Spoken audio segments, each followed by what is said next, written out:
May the Lord give this council the wisdom, discernment and courage to serve the community. Grant also that we may act compassionately and in integrity in the best interest of this shire. Through Jesus Christ our Lord. Amen. I would like to show respect and acknowledge the traditional owners and custodians of the land and elders past, present and future on which this meeting takes place. Thank you, councillors. Be seated.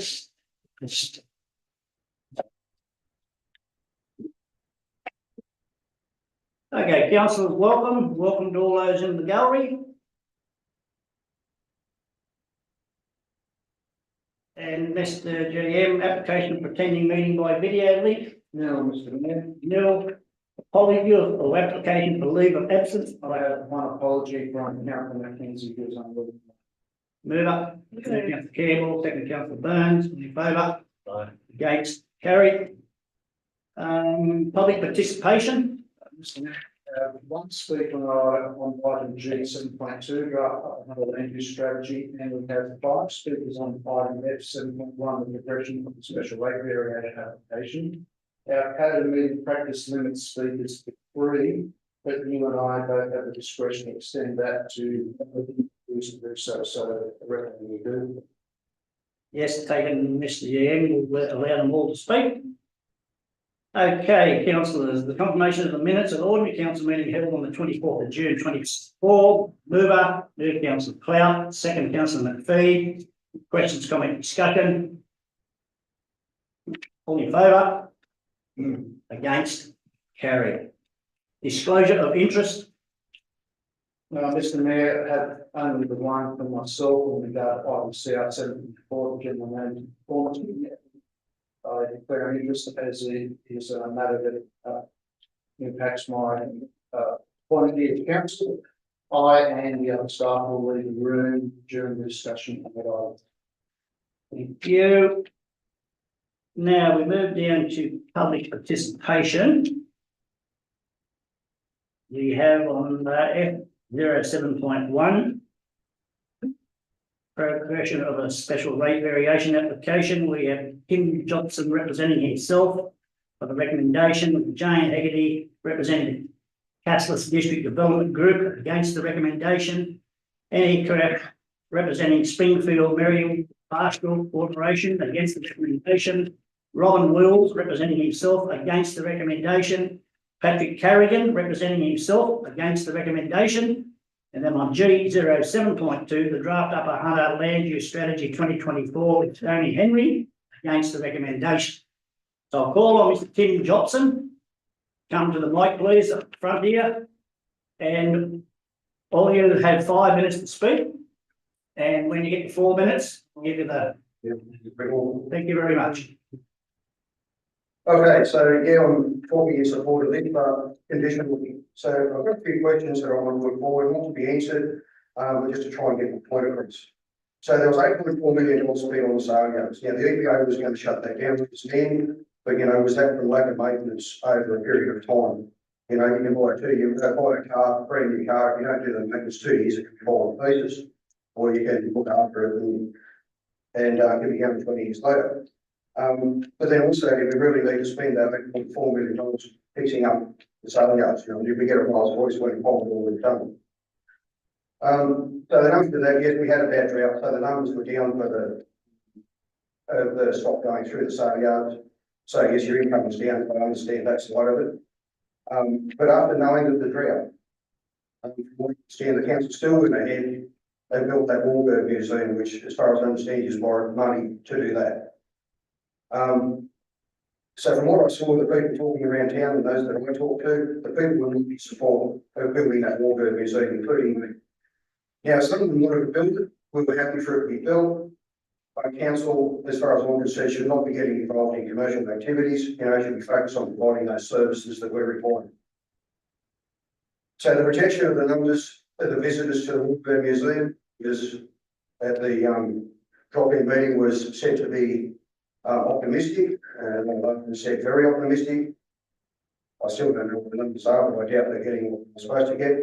So they look back at the drought, and after doing all that work on the sale yards, still went ahead building the Warburg Museum. Now, if you're a young family with a couple of kids, you just bought a new house or bought a house, Your people are doing good work, you want to put people in, and then maybe you've lost your job, would you go ahead and do the good work on the house, or would you sort of pull back until, you know, you got into the job and kept going?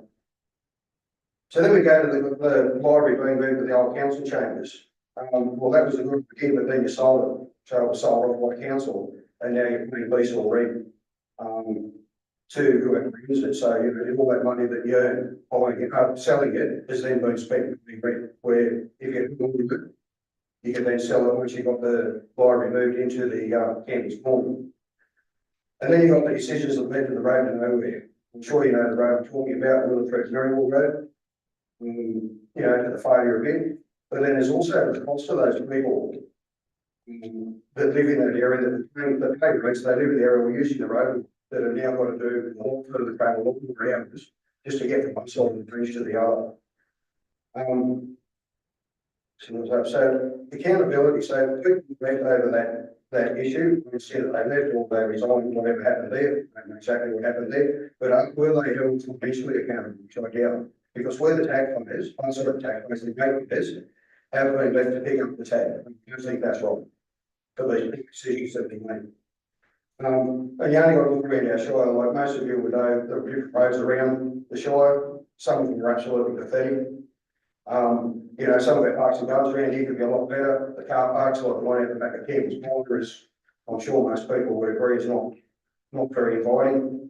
And there's, you know, other things like that. So the conditions that I would be, you know, to support this, there would be conditions. So the decisions of the past that have led to these situations, you know, this situation that we're now in with this debt, we want to know that they're stopped. They are stopped. No more money is to be borrowed, so we're not going to rack up more debt. And those making these decisions will be held financially accountable. So not just, you know, you lose your job, make it more real. They've got a bit more return. That there is support for the people who can't afford this, because I'm sure some people have got their backs up against support. You know, we've had such an increase in our food, the fuel has gone. You know, we've had rate rises. They're talking of another $8 in August, so that's only next month. You know, there's going to be people who are just not going to be able to afford this. And the rate rises to be reversed immediately once this debt is paid out. So they're the conditions that I would support this on, because otherwise, yes, I do support it. But yes, I'm in favour if those sort of conditions are met. Thank you. Thanks, Steve. Just stay there a minute, councillor. Just may have a question. You did ask a question. Don't answer questions. I'm just going to explain something just on the Sayers. Other councillors will probably do some of that. The upper from Sayers was past abused by them. I worked there for 20 odd years and it was deteriorating, mainly with wear and tear of the concrete, the posts. Anyway, I was getting parts of use by date. The EPA licence wasn't up to scratch. It was there for 30,000 head. At the time we were simply 50. So we had no, it cost us $500,000 to bring that up to scratch. Animal welfare was atrocious. Every week I'd have a buyer threatening to leave because of bruising and animal welfare. We overcome that, we fixed that. The most important one is work health and safety. Now, like I said, I worked there for 20 years and there were so many near misses it wasn't funny. Touch wood, we never had a fatality. We did have some injuries. Yeah, I understand the work needed to be done. Yeah. So we never had a fatality. Quite confident now with modern technology and workers up on the stands, people on horses. So that's just a quick background.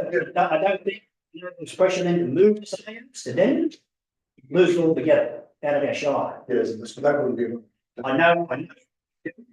So, but at the moment, 40,000 head goes through our state. Now that's just a little bit of clarification, but that's the end of me. Any other councillors got a question? Question, councillor Campbell? Thank you, Mr. Mayor. Thank you for your presentation too. Yes, I would just echo some of those thoughts. I'm a land producer, we're a livestock producer, we run sheep and cattle. The suggestion that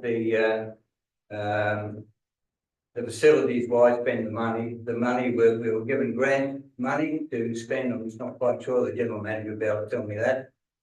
You just can't keep doing things like that when you've got the EPA saying we're going to shut you down. The same thing was to do with the wash, the truck wash. It had to change. So what do? You just go and patch it up Because the thing that we need to know is the fact that it had to replace it with a soft floor, and that's why all the concrete was taken out. They just shut things down. If you've got those old types of concrete floors, then they're just going to be, you just shut down, you just change. So I think that you need to understand that these things were put on, and if we take the sales away from Scone, I think you go and talk to some of the producers, I think we'll find it will not meet a very good reception. So I think, yes, it is money, but there are many things that, and we've got a world-class facility that will go on for years and years. Infrastructure becomes assets for all people who use it. Thank you. Councillors, any more questions? Councillor McPhee?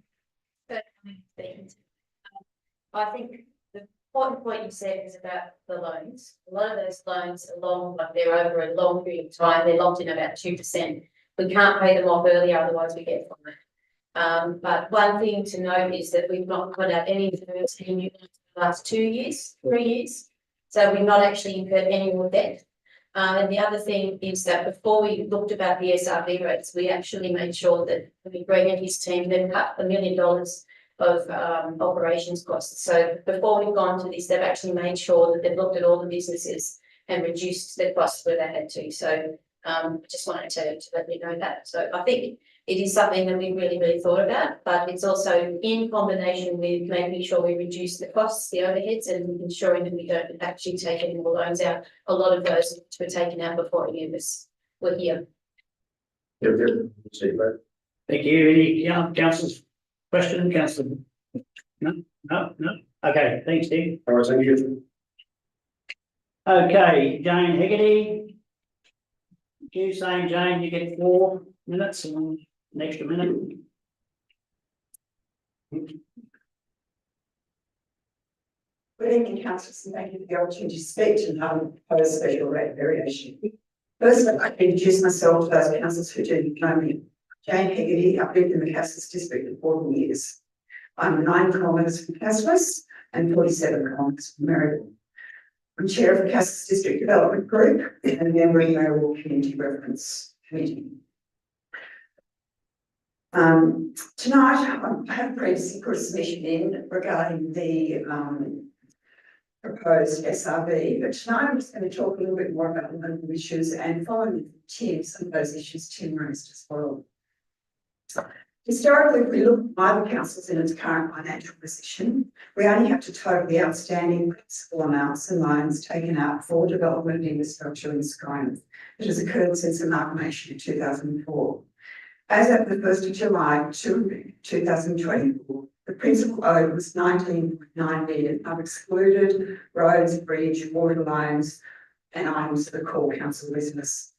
Interest and principal repayments have to be made each year on this debt, and these amounts to a total of 1.9 million in the 24-25 year. We currently collect 17.6 million general rates in our shire for the 24-25 year, and 10% of that amount will have to go to pay our principal and interest payments. Now that is all referenced from the development plan and operation plan the council put out. So in council submission, they stated that without special rate variation, it will fall short of about $1 million per year revenue if they continue with their current services and operations. So what I'm concerned about is we obviously all want to continue our services that we get from council. However, this $1 million that's going to continue for years because they are long payments. I just want to know that if we do increase the SRV, that services that are really important payers will, like roads, will receive some of that funding. And I'm just going to talk about a little bit more about some things in our community that you may not be aware of. Okay, the main issue currently in our community is roads. They've been graded according to the council annual grade. However, there's been a serious lack of expenditure on top dressing. And it's beginning to cripple local businesses in our community. Just last week, 2 farming enterprises had to walk into cashless yards to load them. One was an 18-kilometre walk and the other was a 9. And that was only with a very small frame, about 3 mils. So my question to council is, how can we support the huge increase in rates to fund expenditure by the Upper Hunter Shire Council when historically none of that money is being spent on the services we need as farmers in our community? It was noted at the last Upper Hunter Shire Council meeting in the minutes that $67,000 was provided as a subsidy for the sale yards, and this money was removed from road maintenance. Upper Hunter Shire Council is always telling us that roads are a major concern for residents, yet funding was recently directed away from there. Can Upper Hunter Council guarantee that the proposed increase in rates for rural land use will be directed to roads? Because without that, our businesses are going to be impacted. Now let's look at the special rate variation position. The lack of an alternative for residents to vote on other than the 2 proposed increases for adequate consultation. Residents understand that the council is under financial pressure. However, they do understand the activity measures to overcome this go further. If the council wants to increase our rate by 10% over 3 years, then they should be applying the same means to their core services by increasing their own activity by 30% across the Shire. How can we be asked to fund more of the same without effective measures put in place to guarantee that economically efficient, productive council that is focusing on the core services? Running a business, one of the core functions is to make money. If we spend $1, that dollar needs to result in an increase in productivity or efficiency to justify its expenditure. To justify an increase over the 4.5 IPAR increase in the 2024 council rates needs to become so that council needs to be more efficient and productive to reduce its costs. Upper Hunter Shire Council has not looked effectively at the impact of global ratepayers on the new proposed increase. The 52% of ratepayers being rural landowners in the Shire, an increase of 10% over 3 years will amount to a much larger increase due to the current increases in mandates that have been experienced in the agricultural industry. When you combine this with the falling commodity prices for livestock and the increase in agricultural inputs, then you have a scenario that is squeezing local agricultural businesses even more. How can a rate increase of approximately 30% be justified in this situation? Council needs to look seriously at the impact that an increase will have on local businesses in a climate when consumer spending is declining and this lack of confidence is hurting small business. How many empty shop fronts do we have? I implore the Upper Hunter Shire Council to seriously reconsider their application for special rate variation of 10% over 3 years and think more holistically about the impacts over the whole country. Thank you. Yeah, just stop there, Jane, please, councillor Smoke. Just for clarity, council collected about 12 million. It's not I will give 24, 25 as budget. in your. 12 months time, that's the year, it's our financial year. Okay, any other councillors? Councillor Burns. Yes. Hello, Ms. Hagan, thank you for coming, thank you for your submission. You state that we need to make efficiencies. Did you read in the Depot the efficiencies that were made in the last financial year? Yes, I did. Did you say else? And you had some of your positions were changed. So you had so much wages going up. You also had the increase in charges for some of the services and I can't remember off the top of my head, but I did read them. Yeah, so and the business efficiencies have actually increased by 30%. So the 30% that we're asking for essentially, there are efficiencies being made at the same time now. The 13 million, let's just for a second, everyone out in the rural landscape, and I won't get into tax rebates or anything like that, but let's just say everyone's paying 30K for their land taxes, which is actually what they are. We can call them rates because that's what the state says we have to, but they're actually taxes. So if you're paying 30K, Based on our staff's information, which I received again today, a confirmation, that will get you 1 kilometre of resheeting. Okay, So 50% of our rate base, that's 6,000 different rate payers. That's 3,000 different. It's not making up. And the 13 million that we're talking about, which is the rating or the land tax overall, our budget is 130 million. Now, the last point that I would like to make is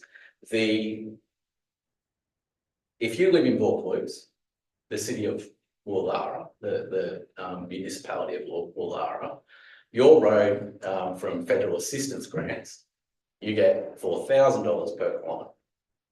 But out here in the Upper Hunter, we get $1,400 per kilometre. They've got 300 k's of road. We've got 2,100 k's of road. We don't get enough. Now, I'm not saying that this is the end of, because the rate variation is not going to fix that problem. The better point about that is the federal government has taken our funding away from us. We used to get 1% of taxable income from across the nation. So whatever it was, we got 1%. They slashed that to 0.3. And in your submission, you state that we, at one point you state we're broke, which is, I have to say, I'm sorry, very incorrect. We're not broke. This is why we're doing this now, because we can see what's coming. But in there, you talk about how we have to do things with grants. There's not one rural council in New South Wales that doesn't do anything with grants, because none of us have any money. In the last round of SRVs, out of 128 councils in this state, in the last round of SRVs, 30 councils put in for it. 30 councils got their SRV. That's because the state and federal government are not paying us. They're not giving us enough. Now, my fight, and I promise this will be my friend. A few months ago, we had the federal budget coming in. Everyone in this room is going to get a tax break. And that's great. Because Dr. Chalmers knows that the councils are going to have to foot the bill, because when he promised us to go back to 1%, he didn't do it. He gave everyone a tax break, knowing full well that we would put in for SRVs, because we don't have a choice. The funding model doesn't work. Amalgamations didn't work. Nothing they've done so far doesn't work, because all they want to do is shift the cost from their books to our books. Now, we're a part of the state government, whether we like it or not, we have to run by their rules, but the rules are wrong. And I hope that the public sees this, because an SRV is just the government's way of making us collect their taxes. thanks, James. I know the SRV, you need the SRV to fund what you do. And I know the funding model for councils is inappropriate. Always done that. But what I'm trying to say here, I think, is that I think as a community, we need to work holistically and work together to try and make improvements in our community for those things that cost us money. Now, I know we did our own private with a local contractor, and we did over a kilometre, and it certainly didn't cost what you just stated. Now, whether council's been charged more by people, I don't know, than what a private person is. But there are things that we can do as a community if we work together, and maybe that means, you know, council asks ratepayers on roads that are particularly bad, one of the worst sections, what can we top dress? Do you want to get the top dress and we'll refund? Well, I don't know how it works under whether your system allows that type of thing, but we need to work together to fix some of these problems instead of just upping the bills all the time to your ratepayers. Thank you. Any other council got a question? No? Yeah. Oh, hang on, Councillor Kennedy. Oh, well, it's sorry. Okay. Look, thank you, Jane, yes. Yeah, question, yeah, we can, we're probably getting off the page a little bit of a question, but Jane.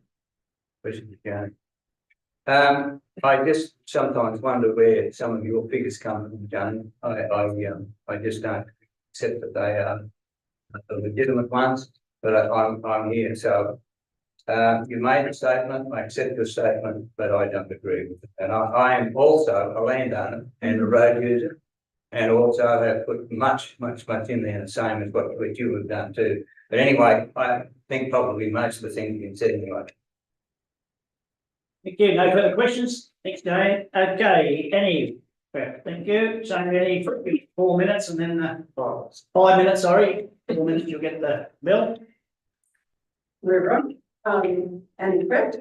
Thank you, councillors and members of staff for letting me speak tonight. I stand for council simply as a farmer from the Merrill community. And as Jane mentioned, the farming community in the Shire is 52% of the rates in the Shire. I'm here to object to the motion by council to apply to ICON for a special rate variation to increase council rates by 10% per annum for 3 years to effect an overall increase in rates going forward at 33% per annum. I speak on behalf of other farming managing Merrill who have emailed me with their support and offers of financial support to protest the proposed increase. And I'm also currently serving as the president of the Merrill New South Wales Farmers Branch. I'm not speaking in official capacity, but obviously I speak to a lot of the farming community in Merrill. Beef farmers in the Upper Hunter are currently under extreme financial pressure. The price we receive for our produce is halved over the period from December 2021 to June 24. In that time, Eastern Young's steer indicator has dropped from $11.82 per kilo to $5.82 per kilo. So it's more than half. In addition, most farmers' borrowing escalated. Farmers back from the devastating droughts in 2017 to 2020 to floods to October 22, and then a catastrophic flash drought, which is a new term, from May to October 2023. These weather events have required farmers to increase their borrowings, firstly to pay for their stock to get them through the 3-year drought, then to pay for fences and earthworks required to repair their properties after the torrential rains that followed that drought. When the rain didn't fall last summer over the 22-23 period, which we would normally get, agriculture in the Upper Hunter Shire found itself in a flash flood from May to October 23. We had to borrow to spend more money to purchase feed to keep our animals going. We had no warning. These extreme events have made it very difficult for the agriculture community in the Merrill area of the Shire. Very difficult. Over this time, interest rates and mortgage borrowers increased significantly. In November 2020, the RBA said standard mortgage rate was 4.5. June 22, the cash rate increased to 18.85, but the standard mortgage rate increased to 5.77.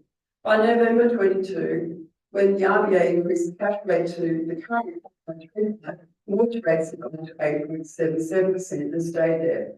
This standard mortgage rate is a proxy for the rate most farmers were paying for their loans. In short, our prices have passed, the borrowings have nearly doubled, and we're paying double interest rate to increase borrowing.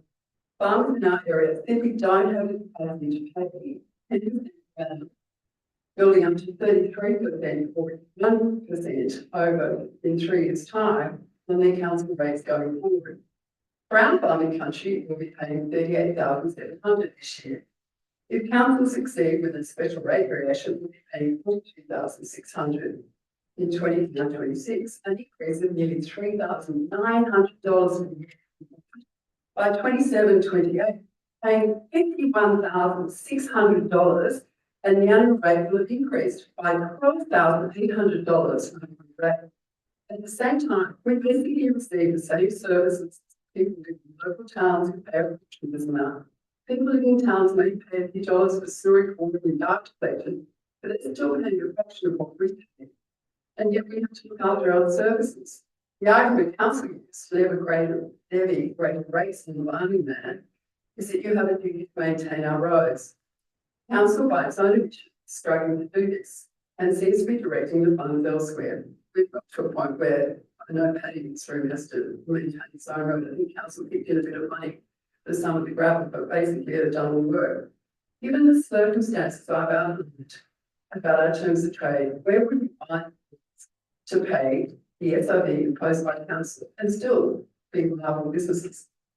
Council state that they're seeking an SOV to maintain essential services, address rising costs and ensure financial sustainability, sorry. And yet when we look through the current default for 2021, we can see council's budgeted to invest another $2 million in pipeline in 26-27 and 3 years 27-28.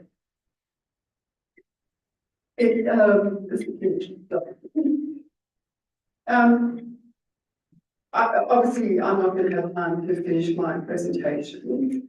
I do feel that council has provided misleading information to the community, but feedback in respect of the state where the SRB was expressed as being a choice between two different rates, which would ultimately result in the 3% increase. I think this is incredibly misleading and, you know, it is not true consultation. And I personally be writing to IPART to protest against any SRB that council will put up because there has not been true consultation. You know, I would just say, please don't proceed with a request to IPART for the SRB, instead engage in outside to review council assets, realising some assets, what changes the rating structure to require the mind of the sector to contribute more to the community. Thank you. Yeah, sorry about, we're pretty strict on time, but if everyone goes a minute over, we do it all night. So,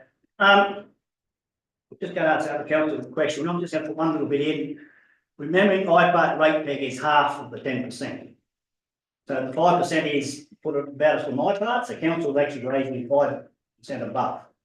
So Morris, I understand that, but I just don't think that was clear in the circulated community after then. I was concerned that the elders rating. So we're not allowed to argue. Is that correct? That's correct. Thank you. Councillors, any other councillors got a question? Yeah, I just, first of all, Ms. Krapp, thank you so much for your submissions. I did read both of them, thank you very much. The White Park, that's actually state funded, where that $2 million investment, that's not coming from the coffers at all. The survey that was sent out, there was 2 points. There was the 10% over 3 years, and then there was 7.5% over 4 years. I don't see how that's misleading when we were asking you which one you prefer. It was written there in the words right above it. It said, which one do you prefer?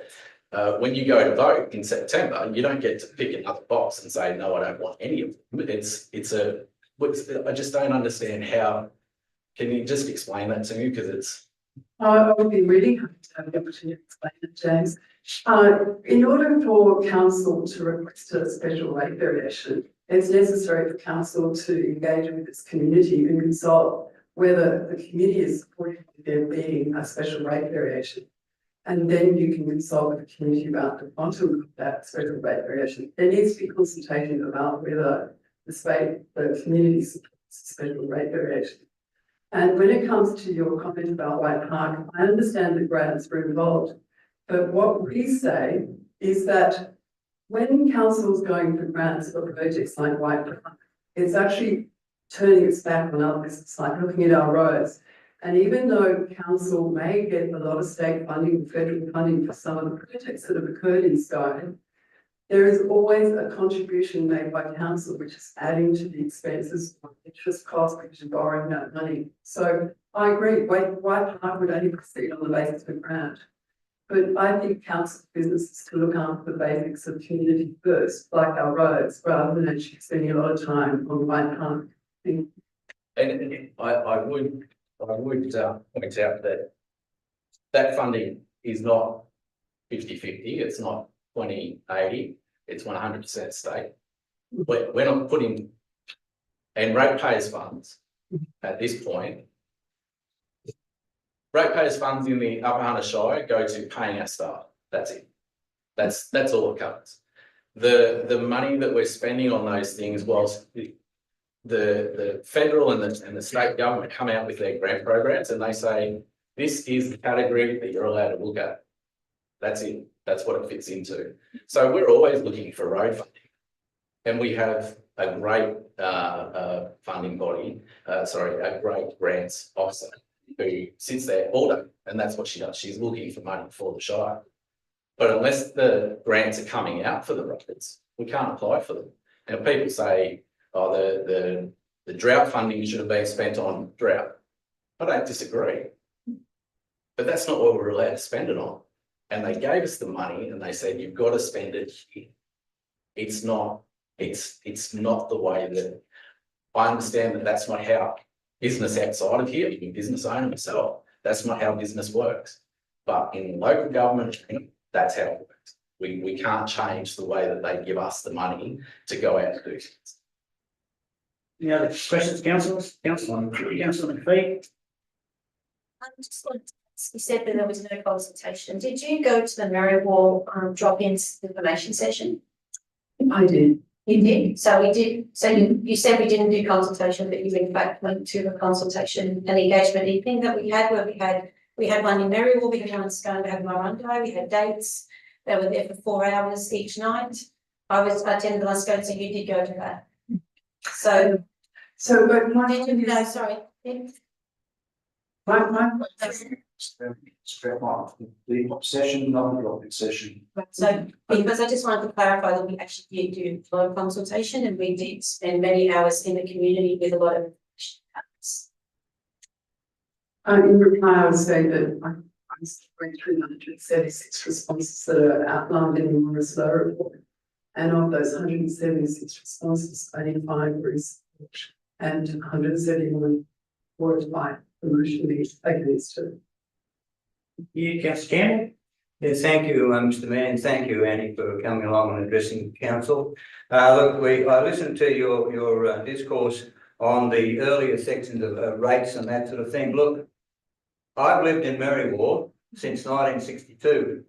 My father was a farmer and came through the 20s and the 30s, and he related these changes in the actual rainfall pattern. And I'm suggesting to you that I really took offence at the fact that what you were suggesting was that is the consequence of living on the land. We get rain, we don't get rain. It's not something we can dial up and get. And I suggest to you, and I suggest to a lot of the places, I look around Marriewall and the number of fencing, etc., that has gone, it's just marvellous what people have done with the better prices, etc., they've had, and some of the new machinery that they've been able to obtain. So I don't accept that it is just so bad that people can't make adjustments. Question, councillor Campbell, question?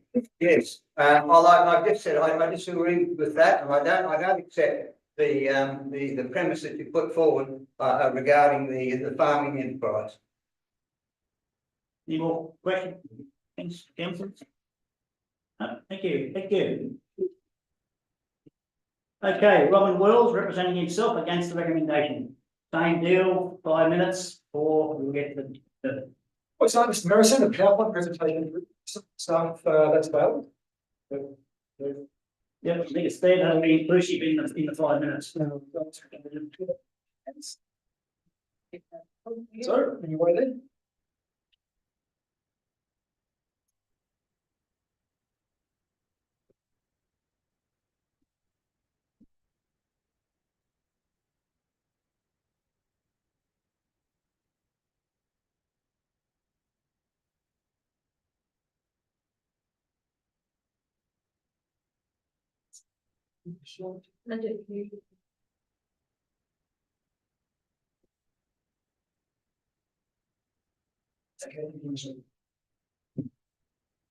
Good evening, Mr. Mayor and councillors. So I'm standing here for you to oppose the recommendation to uphold the IPART for the SRB.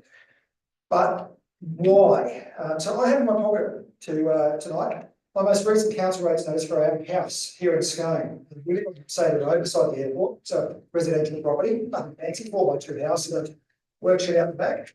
But it's spread across 3 separate lots. Council charges 2 separate rates notices. So the total amount for this year is that 3,996 for one and 2,633 for the other, a total of over $6,500 in fees and charges for one house in Scone. This isn't a 100-acre hobby farm out at Barnum and Levy, it's just a residential block less than 4 minutes from his chambers. The proposed SRV and the council's publicity surrounding the SRV and its affordability to ratepayers fails to mention that council will be increasing both water and sewage charges above CPI, as discussed in the depot, which was voted on in this chambers last month and unanimously approved. Now, it's important to note there isn't any indication of how far above CPI these increases are going to be, rendering it impossible for ratepayers to accurately determine the impact of these increases and the SRV on their own financial position. But talking of financial positions, brings me to the ELC. Now, it's no secret that the ELC is for sale and has been for the past 18 months without attracting any interested buyers. The interesting thing to know about the ELC is that, according to the latest depot, it is completely cost neutral to council. This is a facility that allows 57 families to have parents in the workforce. It doesn't cost council a cent. The council is seeking to divest itself of this community asset reportedly because childcare is considered core council business. The interesting thing to note about the ELC figures from the depot is that stark contrast to those figures used as justification for the SRC backward briefing paper. As you can see from the depot figures, it runs at a very small profit, but that's offsetting the capex, so the facility is essentially cost neutral. But in council's SRB backward info paper, it's claimed that the ELC has sustained year-on-year losses of over $83,000 for the past 5 years, which is not consistent with what is shown in the depot. So I'd have to ask the question, which set of numbers are correct? And why are there two different sets of figures? But we move on to something that does cost council a truly staggering amount of money. Warbirds. According to Depot, Hunter Warbirds is forecasted to bring in at most $16,500, not people, over the next 5 years. $16,500 a year for the next 5 years. Against a single year loss this year for the Kitty Hawk Cafe of $121,000.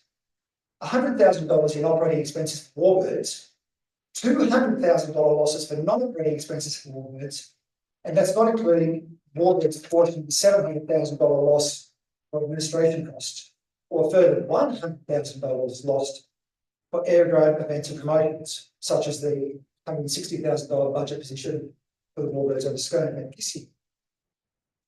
Despite near perfect weather for an air show, Warbirds over Scone lost nearly $144,000 when it was forecast to make a $26,000 profit and nearly $160,000 unfavourable position to budget. But Warbirds isn't a $160,000 one-off loss. It's a multi-million-dollar black hole in the council budget, losing hundreds of thousands of dollars a year. As you can see from this slide provided by Rick McDonald, Warbirds is averaging a $500,000 unfavourable position to that forecast each and every year going forward for the foreseeable future. So on one hand, you have the cost-neutral ELC listed for sale, yet Warbirds is burning through hundreds of thousands of dollars a year by itself without considering additional events at the airport council is losing money on. Which brings me to the next slide, which was touched on by previous speakers. And the question an awful lot of ratepayers seem to be asking is, why is council so hell-bent on getting the SRV? They refuse to consider reducing services such that continue to cost money for no substantial benefits, such as selling inefficient or unaffordable assets like Warbirds. Or could it be the council has considered this option and there are no willing buyers, leaving ratepayers shafted paying for an asset that we can't sell? Very few people actually want to visit and we can't afford it. So the hard question is, how do the business cases for these assets keep getting it so wrong? Warbirds over Scone 2022 was blamed on bad weather. 2024 was perfect. But how much longer will council continue to throw ratepayers good money after bad weather, expecting the Shire to bail out council with the SRV? And finally, this slide taken from council's own website over the weekend. You'll know the meeting time. This very meeting was scheduled for 12 AM. The point of this slide is to highlight that if council can't get the small things right, how can they be trusted to get the big things right? Okay, that's the one. Just stay there. The ELC you want, not for sale. I beg to The ELC was for sale when it was running under the figures, and it's not at the moment for sale, is that correct, Mr. Jim? Mr. Mayor, we simply tested the market. We called expressions of interest during the time when we didn't get enough staff and we were running a loss. It's now running a profit. And yeah, as with all council assets, if an approach is made to council and it's a favourable approach and put to council, the council considers it beneficial to the wider community, we'll consider selling it, but it's not currently on the market. Mr. Mayor, Mr. Chair, I beg to differ. The screenshot from Colliers was taken this morning. It is currently advertised for sale by expressions of interest. Colliers, Now, that- Mr. Mayor, through you, the colleagues have told us that they'll keep it open, and if any favourable offers come in, they'll put them to council. But as I've said here, not currently selling the ELC. And just quickly, the other one is important to realise, the airport, way before anything was done, was always running at $250 million negative.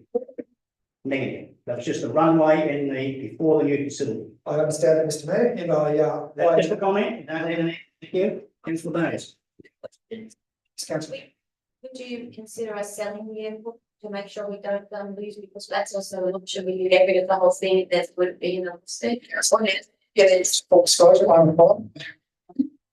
I do believe any council, any LGA should sell their airport. I believe the airport itself is a community asset, as are sporting fields, as is the Shire Library. Well, actually, However, so I think that could be something we can consider if we can pay that to council, if you're really concerned about the airport.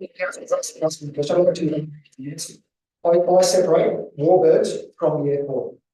A council needs an airport, a region needs an airport, a council and does not need a flying museum. As my research indicates, that the Upper Hunter Shire Council is the only LGA in the country that has decided to invest in something along the lines of hunting warbirds. No other LGA in the country operates a flying museum. Thank you, councillor Burns. Question? Yeah, I'd just like to go back to your rates notice, because I think you're misreading it. The water, sewer and waste are not part of the SRV. I understand that, councillor, but as voted on Depop in these chambers last month, which was carried unanimously, council will be increasing the water and sewage charges above CPI. No, we'll be increasing them by CPI. Can you just remind you? According to the Depop. Oh, 5%, okay, I can see the 0.5%, right, congratulations.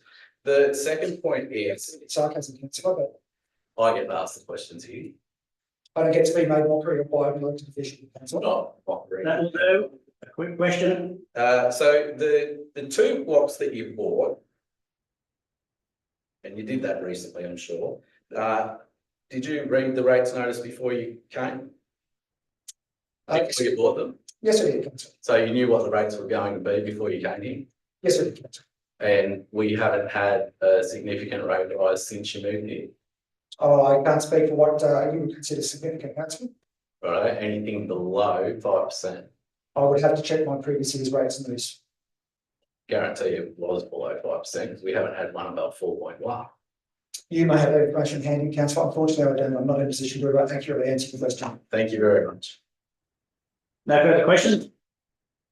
Thank you very much. Now we'll call on Patrick Carrigan, representing himself against the recommendation. Thank Patrick, you get 5 minutes. Bill after 4, thank you. Good evening, council. I'm objecting to the implication, the implementation of the special rate variation, especially the way the SRV has been put to ratepayers in the process of sent out our rates. I feel that a 2-sentence paragraph on why we need an SRV does not suffice.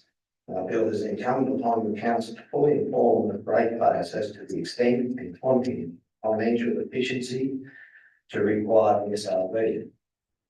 The example the council uses to explain the effect of the SRV on the rate increases is, I find, confusing. I would like council to tell me and other ratepayers simply for every $100 of my present rates, what will be the dollar figure in 3 years' time? Is the calculation of option 1 and two, I see no IPART rate increase, which I can only assume will be 4.5% maximum, that you will be asking for in an SRB. The asterisk paragraph, as far as I'm concerned, is just confusing. And, you know, consider myself that in common sense.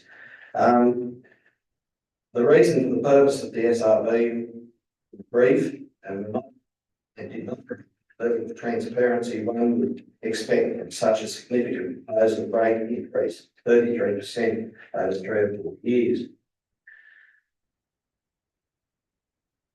Added to this, there is a question of what I believe is the triennial review 2024-2025 of the land value based rate, which Shire rates are levied, which according to the brochure has not been taken into account. As council would be aware, rates are levied on value, not cash. But our rates are paid by cash and from our business enterprise. Since the last land value base set in 2022, from my perspective, I've had to contend with flood and an intensely dry spell or drought. Coupled with volatile prices, canola 2 years ago was $1,100, now $700. And as many of you will know, cattle prices were 6 months ago. Who knows what the next obstacle will be, drought, prices or interest rates. Conclusion, I would ask council to immediately inform the ratepayers in simple, unambiguous dollar terms where the money has been spent thus far and in what specific areas the extra monies levied by the SRB will be spent if implemented. But also ask the council to delay the proposed implementation till after the council elections in September, so that ratepayers can gain a better understanding of the effect of the SRU and the way the new candidates for council, use the proposed SR. Thank you. Again, councillors, any questions? Councillor Burns? Mr. Carrigan, how are you? Just clear up one thing there. So this is only to apply to IPART. The next council will actually decide if they put it into place. So it's about getting the ball rolling. IPART can say yes, and then the next council can actually say no, we're not going to do it. It doesn't mean that we're not at that point yet. So that there is that. I can't remember the other point. I'm very sorry. Thank you very much for your submission. Well, in answering your question, if you like, it did not in this brochure say anything about we had an option. It didn't say when it was going to be, and we just assumed, because we weren't told otherwise, that it was going to be pushed through now. Thank you. Any more questions? Councillors, Councillor Campbell? Chair, same question to me, and thank you, Patty, for becoming a resident councillor. I think our enterprise is similar to your enterprise, and none of us like paying extra rates. The question, but I do agree with the former speakers that some of us are open to assisting with each other with repair of the roads. I think that's something that we, especially out in the settlement area, will explore and carry out. Now, I think we need to understand, and as I've said this with similar enterprise, is the fact that our rates, our costs have gone up, and they've gone up in your place too, considerably. The rating base that we have is too small. That's the problem. So who pays? And it's 50, I beg to differ, I think it's 53% of the rates come from the rural.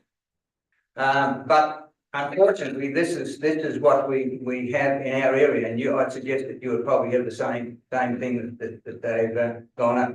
So, Patty, you asked the question about where is it going to go. It's not going to go into some little pocket, that sort of thing. We have to rate the money that we're suggesting could be asked for will go up to run the council. And I can tell you, being in council, we need a lot more staff. We haven't got the money. And that's very simple that we have. And so, staff levels and director levels have been cut in order to try and gain that $600,000. I think that the council has done very, very well in doing that and achieving that goal. So what I'm saying is, Patty, that it's just not going to go into a little pocket, and we have to run the council and keep it going. And I suggest that's where it will be going. Councillor Campbell, any other comments, questions? No, to make a quick comment, as Councillor Burns said, Patty, the new council will make the decision whether they do it or not. The independent pricing tribunal will make the decision whether we're successful or not. But if we're not successful, I can guarantee the new council, whoever they're going to be, will have some very, very hard decisions to make about how, like lease the sale yard, sell the warbirds, shorten the hours of the swimming pool, shorten the hours of the library, sell the aged care units. That's for the new council to make that decision. Thank you very much for your, no more questions. Thank you. Okay, thank you all for those public participation. Nothing like an open debate and fair debate, and thank you for the manner in which we all conducted ourselves during that time. We'll go one more. Oh, geez, Tony. We might as well do Tony while we're going, actually, on the G07.2, the development of land use strategy. Well, the rate is perfectly. I don't think they're going to win. Right. I think listening to what I'm about to say, it's not really anti the strategic plan. It's just our submission. I know it was read correctly or taken in light vein. Yeah. What it is that we entered a submission to the plan for listing. We've got a block of land, and it went from, we wanted to go from preliminary to priority zoning. It's hard to explain without, I'm sorry about it.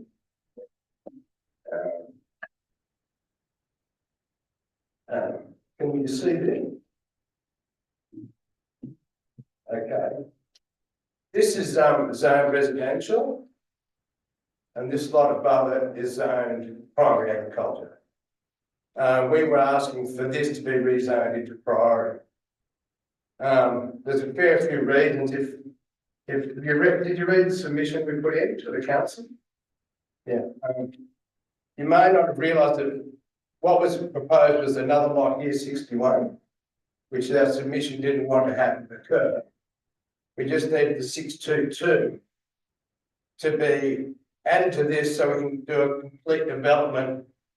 So the actual town moves out without the interface with the urban interface.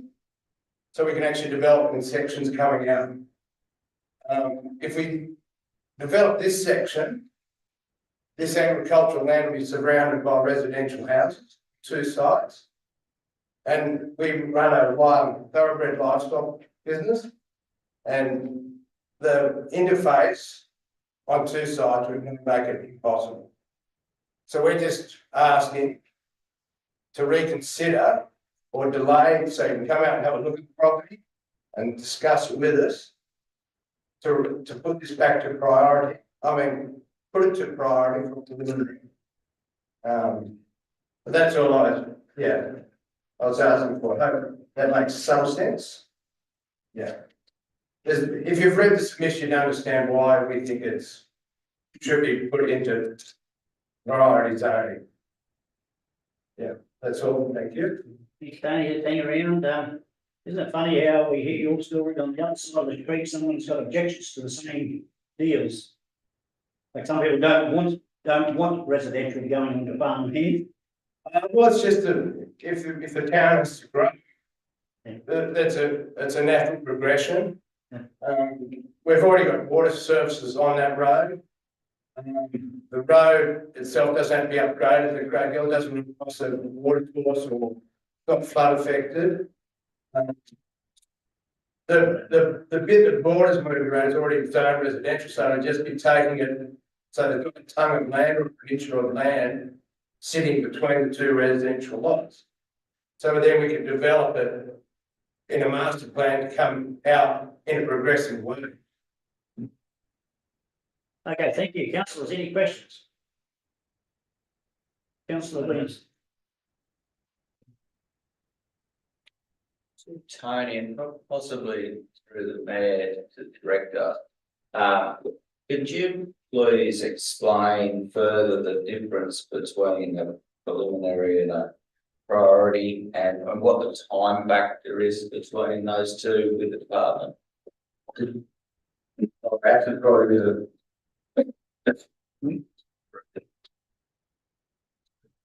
Williams, can we leave that until that actually comes up in meeting? And then you can ask that question. Is that fair enough? okay. Thank you. Yeah, thank you. Okay, councillors. Again, thank you all for the manner in which you have conducted yourselves. We'll move over now, councillors, to page 16. Is Infrastructure Services Committee. It's a camera issue.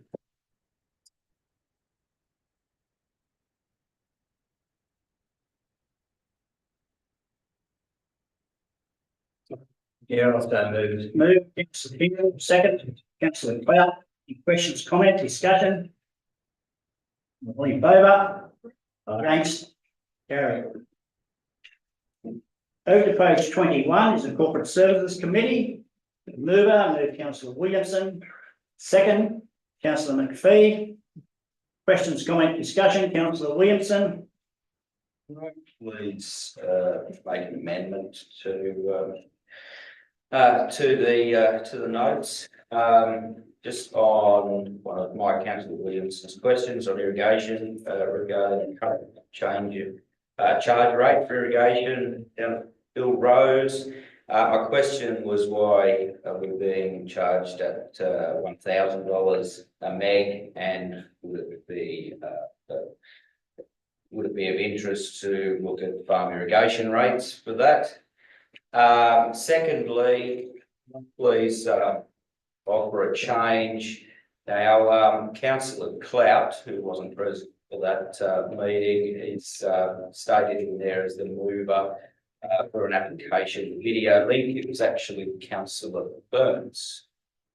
Easy to mistake. But, if we could offer those two. Thank you, councillor Williamson. You happy with that, councillor McPhee? Okay, all in favour of those small changes? Yeah. Against? Carried. Over to page 26, Audit Risk and Committee. Mover. Move, councillor McPhee. Second, councillor Clout. Questions, comment, discussion? Not in favour. Against? Carried. Over to page 36 is the Arts of the Upper Hunter Board. Move, councillor Watts. Second, councillor Burns. Questions, comment, discussion? All in favour? Against? Carried. Over to page 43 is the Floodplain Management Committee. Move, councillor Campbell. Second, councillor Williamson. Questions, comment, discussion? Yeah, Mr. Mayor, thank you. Just from some of the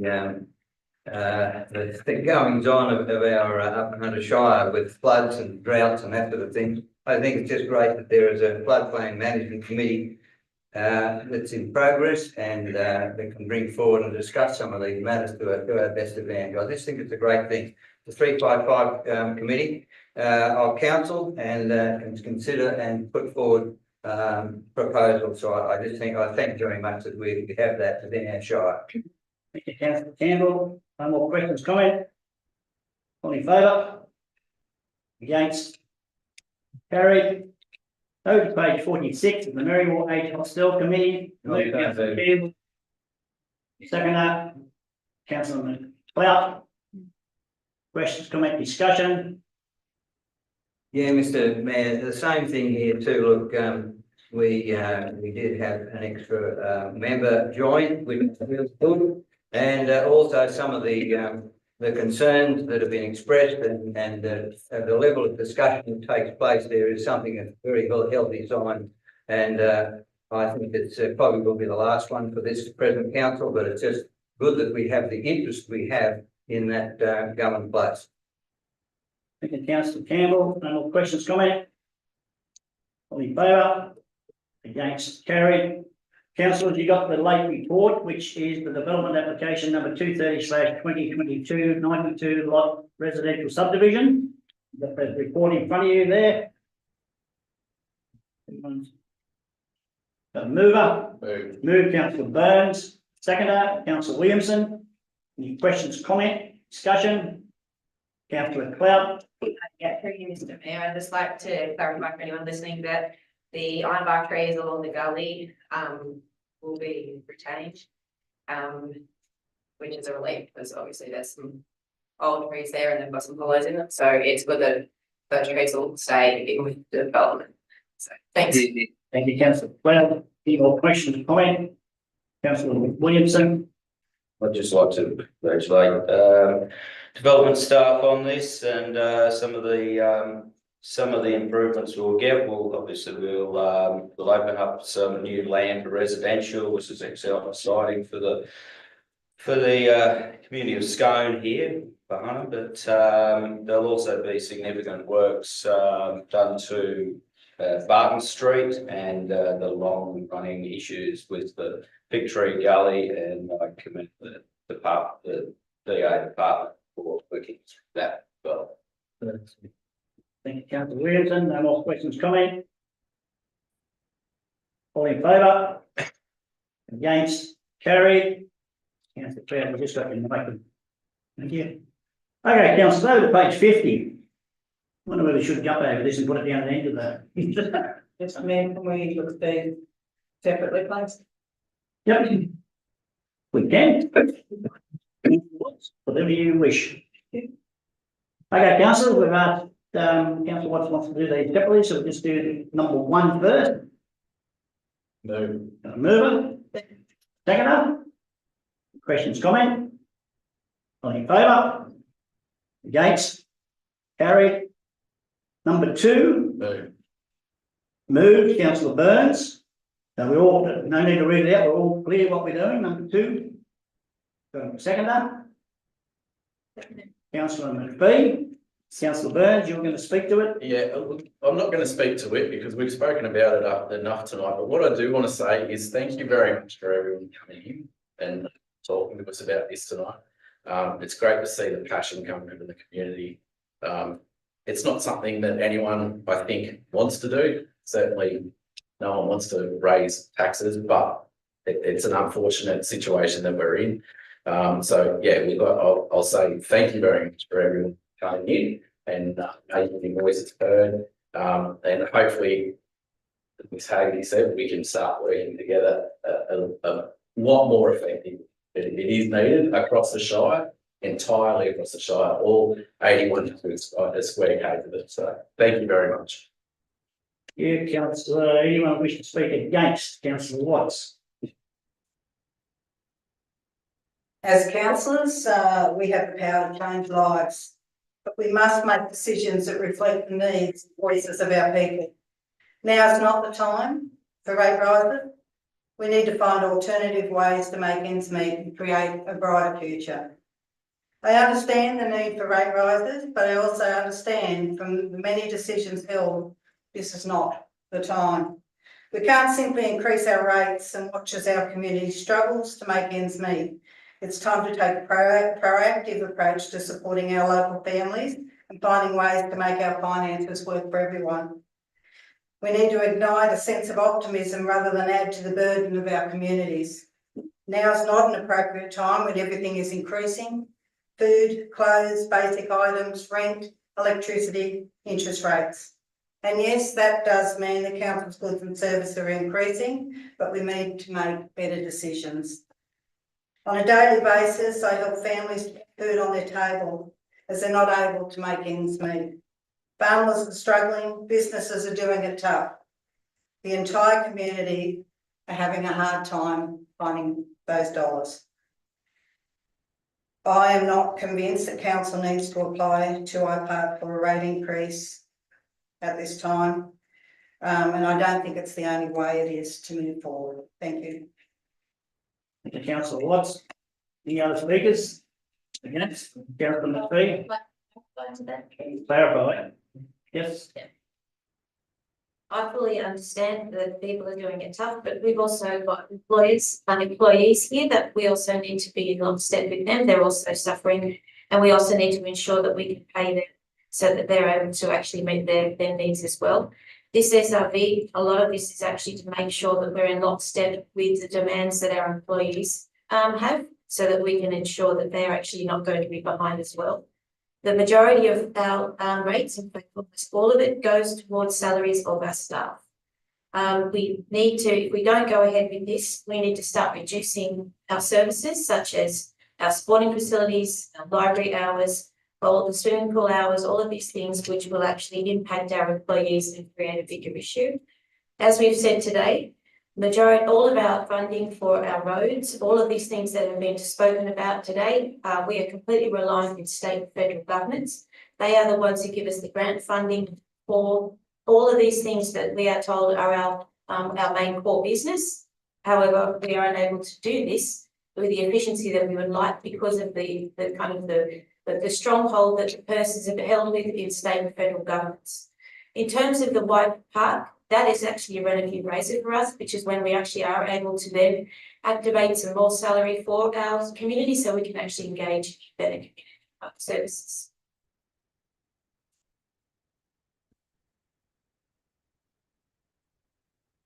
Thank you, Councillor McPhee. Any other, Councillor Campbell? Yeah, look, thank you, Mr Mayor. Look, Do a comment? yes, it is a comment, and I agree with the speakers that have been put forward on both sides.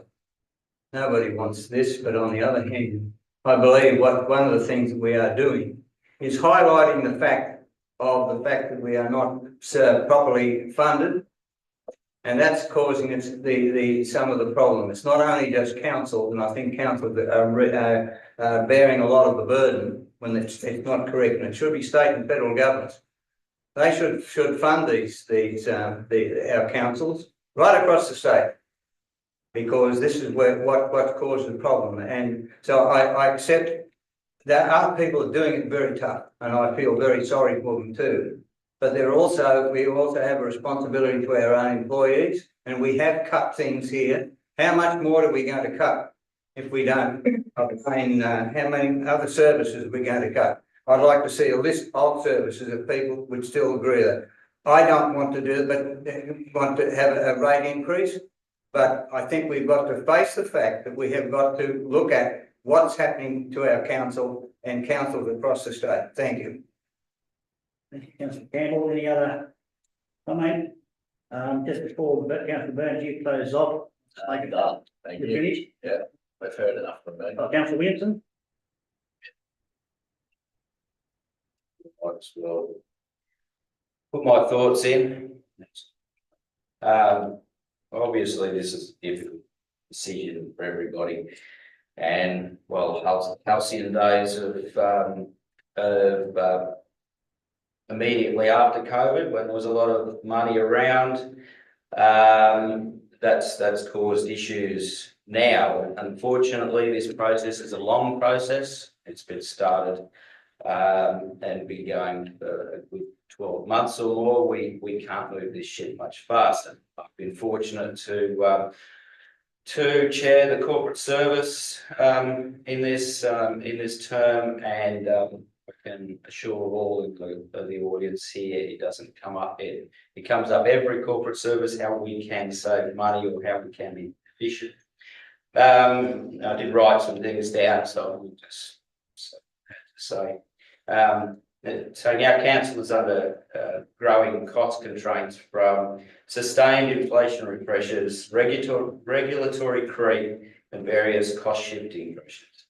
To maintain standards of service, long-term financial analysis suggests we have major issues with revenue going forward.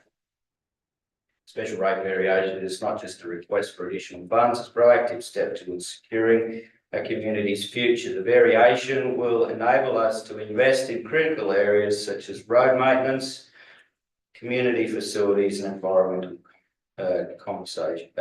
conservation and public safety. It's all about ensuring that our children, my children and others, inherit a community that is thriving, sustainable and resilient. We see in our forward projections that we do not have the resources to cover the basic depreciation of our assets. And if you hang around a little bit longer, we'll see some of that in the paperwork further down in some of the capital works we'll see in this paper. With the request for additional financial contributions from our residents, does come a solemn responsibility.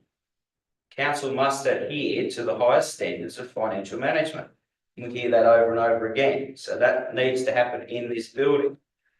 Every dollar raised must be accounted for and spent wisely, importantly, transparently and effectively. Council has already taken steps to streamline our operations, as we've heard, cut unnecessary spending and improve efficiency. But unfortunately, these measures are not enough. The SRB is a necessary step to make us sustainable. We understand any rate increase is a burden to all the community. We do not make this request lightly. It's essential to the continued prosperity of our community that by investing in our infrastructure and services today, we're paving the way for a brighter, more secure future. This SRB is more or less numbers. It's about our collective future. It's about ensuring that our community remains vibrant, safe, and a desirable place to live. We need to be committed to manage these additional funds with the highest level of fiscal discipline, accountability, and again, transparency, because that's what the community desires. As difficult as this decision is, I hope that we can move forward to a more financially sustainable future. Thank you. Thank you, Councillor Williamson. I'm going to make a couple of comments. We may as well build a lighting. As I said, on the Hunter Joint Organisation was the councils from the mid coast down to Lake Macquarie, Cannabis. They're all sitting in the same boat. Everyone is struggling without, and many councils have already passed their rate variation. Also sit on the country mayors, which is goes for miles. Again, everyone is in the same situation. Council's costs are also rising. I mean, I did a little scenario just for myself. I mean, radios, insurances, LLF fees, fuels, fodders, fertilisers, overall running costs have all gone up at least 10%. And that's unfortunate. When I first got on council, the old council back then put in for, and it was 2012, and we haven't had a rate rise, the rate variation since then, apart from the CPI increase. I was one that was completely against it. But looking at the figures back then, and I spoke about it today, they had no alternative. And unfortunately, I don't believe we have an alternative, but as we said earlier, the new council will make that decision if it's successful or not. And not sure whether I'll be back again or not, but someone's got some very hard thinking to do if this is not granted. Anyway, I'm not going to go on any longer. No more questions or comment. Councillor Burns, you don't wish to close. So on, point 2, which was moved by Councillor Burns, second by Councillor McPhee. All in favour of the motion, the recommendation as is. On hands, please. With Collison, Burns, Campbell, McPhee and Williamson for it. Against is Councillor Watts and Councillor Clough. Motion is carried. We'll do dot point 3 now. Is adopt the long-term financial plan. Move Councillor Burns, second. Second, Councillor Campbell. Any questions, comment? Oh, yeah, all in favour? You don't have to, Councillor Campbell. No, it's all right. All in favour? Yep. Against? Motion is carried.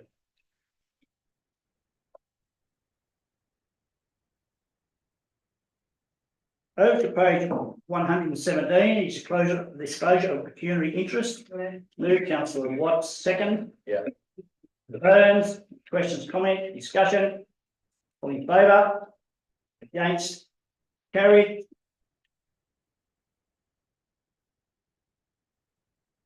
Over to page 120, draft Upper Hunter Land Use Strategy 2024. 2 points of the recommendation, got a mover. Can I ask a question before the mover?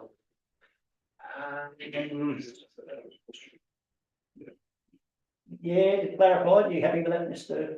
Pringle? It's only a point on clarification. If we, what the deadline on this, if we, can we ask for a further meeting to be had? Through Mr. Mayor, there is no deadline, so council to decide whether they wish to adopt the strategy or take another part. Sorry, so unfortunately, we're not allowed to, we can't let you talk from the gallery. Okay, fair enough. Sorry. I move that we. Can we?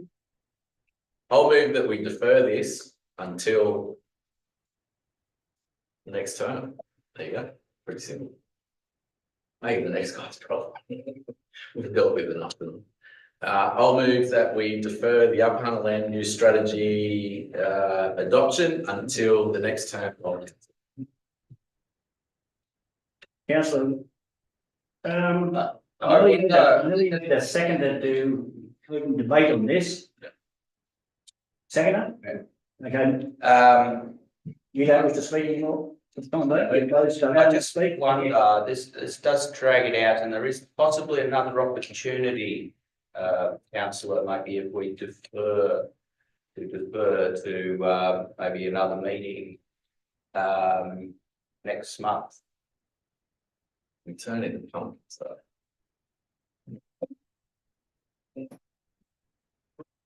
That, councillor Burns, before we get into caretaker mode, we're going to have a meeting prior to that. If we were to defer it till the next possible time, would that suit you, Miss? Yeah, I'll move that we defer this. We defer the adoption of the Upper Hunter Land Use Strategy 2024 until the next time this council meets. Just for some clarity on the movement. Is there further information you require from staff in order to make a decision in 2 weeks' time? Yes, Can you articulate that in your? I would like to know some more about the land that we heard about tonight. So councillor Burns, to clarify, you keen on saying this to do a site inspection prior to, I don't know. I'll discuss it with the director Okay, outside of here if the council is okay. you have that, councillor Williams? And just add to that, councillors, you should have in front of you also a letter from Mrs. Paul James, a response from the director. If you all got that, you'll get. You want to go able, councillor, got that? Thank you. Okay, council, so we've got a mover, we've got a second, and defer this until the next time Upper Hunter Council meets. We have to provide staff. And you'll supply, I'll discuss it with the director, okay? Be circulated. the discussion. Yep. You can be there, I'm not going to talk. Don't want to be there, I'm just saying, can the information be circulated? Oh, yeah, it's Really, Mr. Mayor, it should be a full council, participation, should be just one council seeking additional information. Yep. Yeah. Okay, all happy with that? All in favour? Against? You're against, councillor McCready? Against? Against, so Collison, Williamson, Watts, Clout, 4, Campbell and Burns all 4. Against councillor McPhee. Motion is carried. Over to page 129 is the Warburg David Scone. I'm just going to read this out. One, note the report and is in respect of any future air shows, call for expression of interest from interested parties to hire the facility and operate the air show independently of council. Mover by Councillor Williamson, second, Councillor Clout. Questions, comment, discussion? Councillor Williamson. All right, all birds over Scone. As someone who greatly enjoys the amazing aircraft displayed at the birds, I was there for the 2 days. It was a fantastic opportunity to experience these and a potential windfall for businesses with 4,000 visitors to town. However, the air show has come at a direct and reputational cost to the Upper Hunter and its residents. While never supportive of the 2-day event, I gave as much support as I could in my role. I was disappointed by the performance of the contractor, who, in my opinion, underperformed on marketing, operational duties, and troublingly general transparency of ticketing and cost. I observed this causing significant tension between different airport operators and the Hunter Shire staff. With this in mind, I have no interest in running an air show in the same format, and the residents of the Shire have no appetite to lose another cent supporting one. I do not want to make mention what I do want to make mention of here while I have the floor is a significant financial support that we did have by Bengalamon. They're very generous, and they did reduce councils and the residents' financial burden by $75,000. And that was the cash that they put forward, but they also put forward a lot of personal input into that event. I believe any future air show should be run independently in line with the recommendation. Thank you, Councillor Williamson. I certainly agree. It put a lot into the economy, but it's not putting money in the other bank. So there's a recommendation in front of you, councillors. We've got a mover and a seconder. You can speak. I'd like to concur with Councillor Williamson. Although we've got an estimated economic uplift of about $2.8 million of the community, so that means that all of these places would have actually received money. We didn't receive what we would like to have had. We've given it a crack, but I think it would be madness for us to now take it on again. Thank you, Councillor McPhee. No other comment? All in favour of the recommendation? Yay, the motion is carried. Over to page 133, policies for review. Move Councillor Burns, second Councillor Clout. Any questions, comment, discussion? Councillor Williamson. Through you, Mr. Mayor, if I could ask the Director of Infrastructure. There seems to be a little bit of a lag in some of these policies. I noticed that we've got 16 timber bridges and the financials that go along with those bridges within the documentation. I wondered if you could speak to that, please. I'd also like to note as well, there's a couple in here troubling. We talk about finances, and these are long-term financial projections. Swimming pools, we see 27, 28, $20 million likely costs going into swimming pools for ongoing operation of those. And I'd also like to note the stormwater and drainage. If you could maybe speak to stormwater and drainage. Now, apologies, I haven't written down the actual figure here. I think it was about 40%, but it shows a gross underspend on these renewals. Now, is this a long-term concern going forward? Because drainage and waste is a thing to me, and that's the formation roads and the main part of that. So I want to speak to those, please, Raka. Councillor, Mr. Mayor. Probably one thing at a time. So in regards to the bridges, or in as an asset management plan, our operators, until we get the full funding and acquit it and then put it in our budget. It wouldn't reflect it, or that's when we capitalize these assets. So with regards to bridges, we did replace all these, different bridges, we did replace 14 bridges, to concrete bridges, which would probably go into the next asset management capitalization. And it'll be updated in those figures, in the next review. In regards to swimming pools, yes, our swimming pools are kind of close to the end of life date. And it would probably need a huge capital investment to renew. And we will keep looking for grant funding opportunities. And, we are already advocating for new swimming pools at every opportunity we can. Well, that figure will come back to that. But in terms of repairs and maintenance, you're just talking about the depreciation cost, but repairs and maintenance is just the operational budget. It wouldn't come into capitalization side of things. In regards to the stormwater drainage, what we basically do is we have a stormwater CCTV program where we send in cameras and check the condition. Now, what's in paper might not be what's reality. So the life in paper and the life in reality may be quite different, and the actual life of these stormwater drains are more than what's in paper. So when we do the CCTV inspection, we identify whether it needs replacement, repair, or renewal.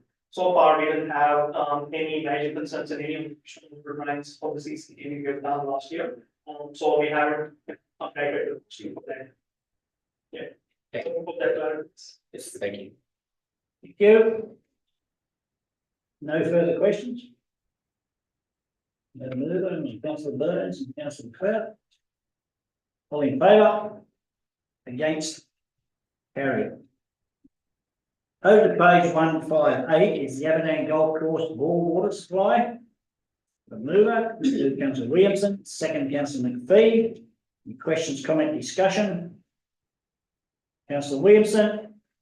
Just quickly, great job by Councillor, the Director of Infrastructure. I think I've just degraded you there, I'm sorry. But a great outcome for, he might do, a great outcome for Aberdeen. It's great, it's a great opportunity to point out the amazing work that all the volunteers do on the Aberdeen golf course. I'm sure we've all driven past the golf course at Aberdeen. It's all by the volunteers. They've done that for many, many years, and they've maintained that wonderfully. They had a little bit of an issue with water title and how much they can pump, and a little bit of issue with state water, but the council's managed to rectify that and let them continue with their wonderful golf course.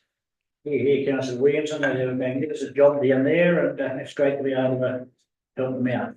Any other comments, Councillor McPhee?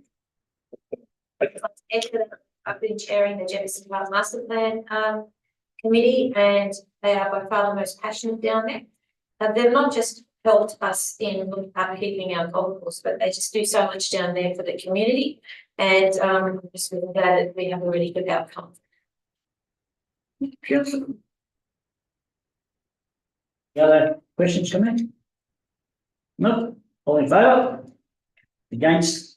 Carried. Over to page 162 is the Jefferson Park Master Plan. Move Councillor McPhee, second Councillor Burns. Questions, comment, discussion? I love it. Councillor Campbell. Sorry. Used to move it, Councillor Campbell, you may be seated again. Thank you. Very excited, I know that I'd like to speak because this has been sort of a very process, but I think we've really got something that's going to work for everybody. This has had every single user group come to the party. They had a look at, they redesigned things. The golf course, once we get the funding, will be amazing, and I think it will really work for the Aberdeen community. I'd just like to thank everybody, all the user groups who came. We certainly got to know each other very well and what we thought were important, and I'm hoping that it was something that Aberdeen will be very proud of once it starts. Councillor McPhee, Councillor Campbell, you still wish to speak? I do. Thank you, Mr. Mayor, and thank you so graciously for to make it sit down. However, We are looking forward to the master plan for Merriward Sports Ground.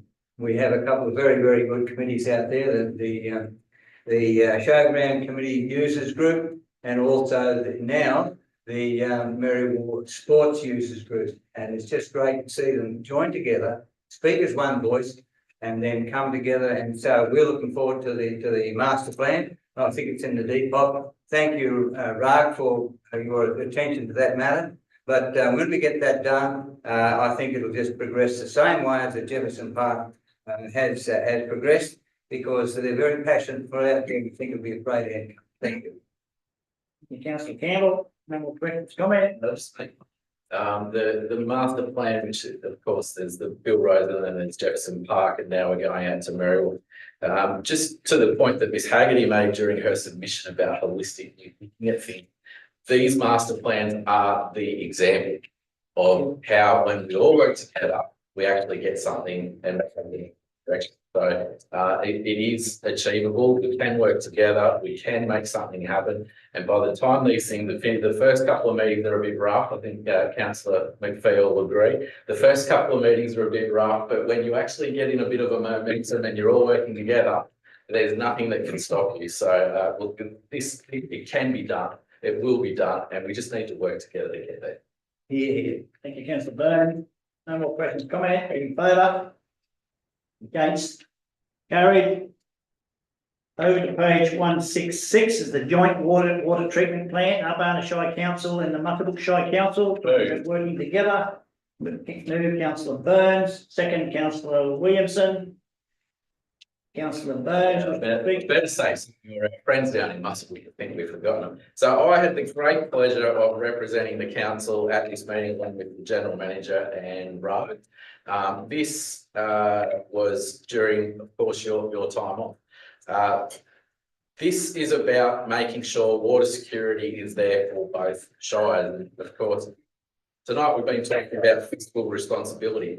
This gets us a $30 million project for $15 million. So it actually shortens our exposure to the finance of it all. Now, of course, those numbers are not actually the real numbers because we don't know what the real numbers are yet.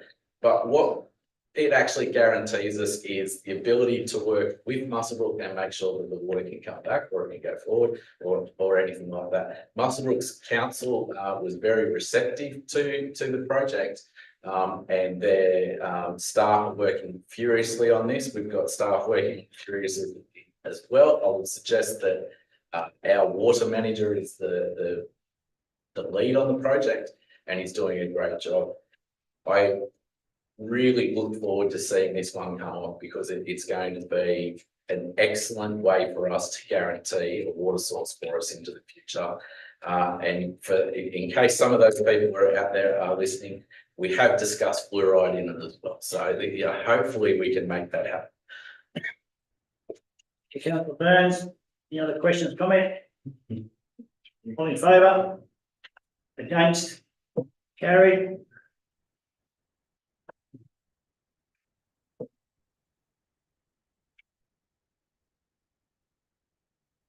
Over to page 176 is the Scone to Murrundi Pipeline Reservoir Site, classification of land to operational.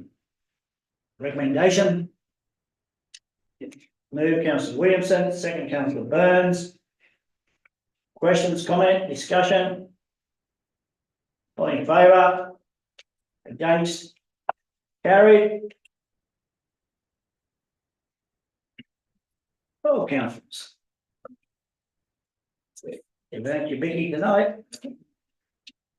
Would someone like to move the confidential votes? Move. Move Councillor Burns, second Councillor Clout. All in favour? Against? Carried. Thank you all for attendance.